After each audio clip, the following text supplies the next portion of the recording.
For the 7th day of Politmas, we will be discussing the top 5 biggest political upsets in the history of American politics. Number 5, Alexandria Ocasio-Cortez defeating incumbent Joe Crowley in the 2018 primaries in New York's 14th congressional district. Joe Crowley had been serving in the United States House of Representatives since 1999, and in those 20 years of his congressional service, he became the chair of the House Democratic Caucus. In case you don't understand what that is, it is basically the third highest spot you can have within a party in the House. The highest is being the House leader for the party, second highest is being the House whip for their party, and the third is being the House Chair Caucus. And Crowley had the House Democrat Caucus chair role.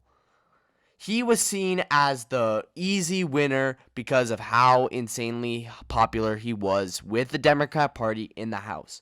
But then came Alexandria Ocasio-Cortez. She was a bartender and an organizer for Bernie's 2016 presidential campaign. She came out of nowhere and she got enough signatures to appear on the primary ballot. And even though it was hard to do, experts predicted that Crowley would end up defeating AOC.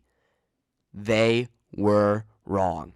AOC ended up winning the general election, and she is still currently the congresswoman from New York's 14th congressional district. Number 4, Lisa Murkowski defeating Joe Miller as a write-in candidate in the 2010 Senate election in Alaska. Lisa Murkowski lost in the Republican primary for the 2010 Senate election by 1 point against Joe Miller. Alaskans were unhappy with that result, and they wanted Murkowski to run for the Libertarian Party. Murkowski then announced that she wouldn't run as a member of the Libertarian Party, but she would instead run as a write-in candidate. Joe Miller had led in every poll. The highest lead he had in a poll was 15 points, and the lowest was a tie.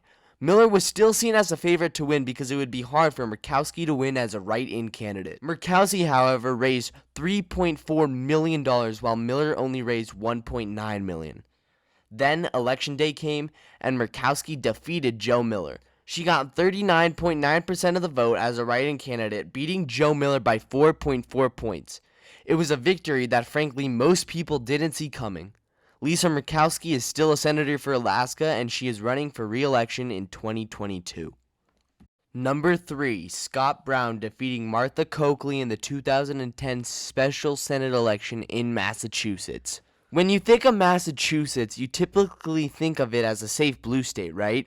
In 2010, it was still seen as a safe blue state. President Obama won Massachusetts by 25.8 points in the 2008 presidential election. There was a special election going on due to the death of Senator Ted Kennedy. Martha Coakley won the Democrat primary, and Scott Brown won the Republican primary.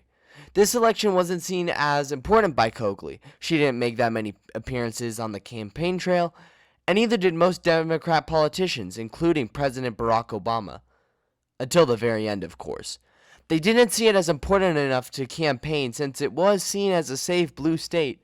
The first poll to come out of this race had Coakley up by 30 points against Scott Brown. Those polls even up until election night when Scott Brown defeated Martha Coakley by 4.8 points. This only happened because of the lack of effort put into this race, and it showed what would happen in the midterms come November. Number 2, Doug Jones defeating Roy Moore in the 2007 Alabama Senate special election. This election took place because incumbent Senator Jeff Sessions resigned to become the Attorney General under the Trump administration.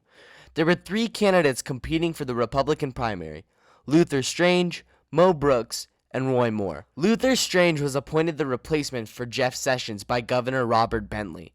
Luther Strange had the support of President Trump and Senate Majority Leader Mitch McConnell.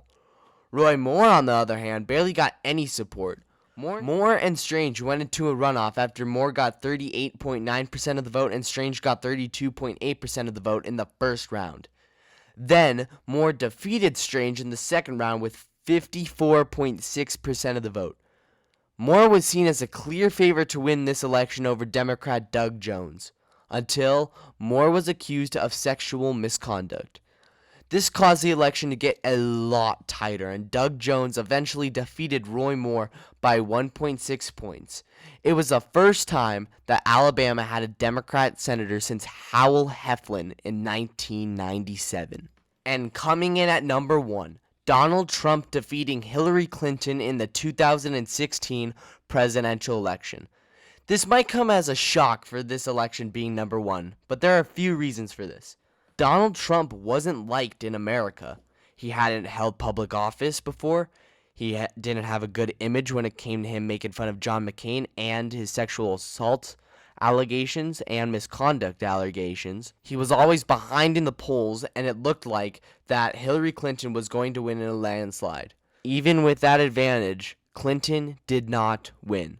Trump won in Michigan, Pennsylvania, Wisconsin, Ohio, Florida, and Iowa, all states that Obama had won just 4 years earlier. It is an election that still shocks people throughout the entire world, and that is why it is number 1. What do you think about this list, and is there anything that you would change? Stay tuned for tomorrow, because every day throughout the month of December until Christmas, we will be releasing a new video. Thank you guys for watching, and we will see you next time.